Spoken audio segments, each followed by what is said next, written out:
Cordoue a été la deuxième ville espagnole à avoir un tribunal de l'Inquisition. Elle a été créée en 1482, un an seulement après Séville, et a toujours été située dans l'Alcazar des rois chrétiens. Les rois catholiques ont demandé au pape l'autorisation d'établir l'Inquisition, une ancienne institution du Moyen Âge dont l'objectif principal était de maintenir l'orthodoxie catholique dans les royaumes. Elle a été autorisée en 1478, bien qu'il ait fallu encore un certain temps pour qu'elle soit implantée. Ça a été une institution qui a affecté la grande majorité de la société et surtout les judéo-convertis et les morisques. Dès la fin du XIVe siècle, la population juive avait été contrainte de se convertir au christianisme.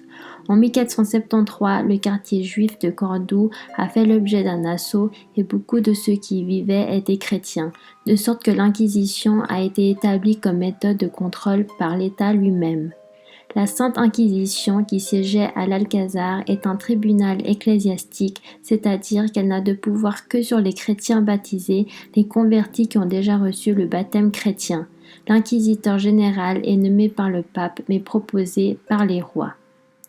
À Cordoue, le travail de l'inquisiteur Diego Rodríguez Lucero a été particulièrement intense. À partir de 1500, il a déclenché une persécution très cruelle et a réalisé certains des procès les plus importants de l'Inquisition espagnole.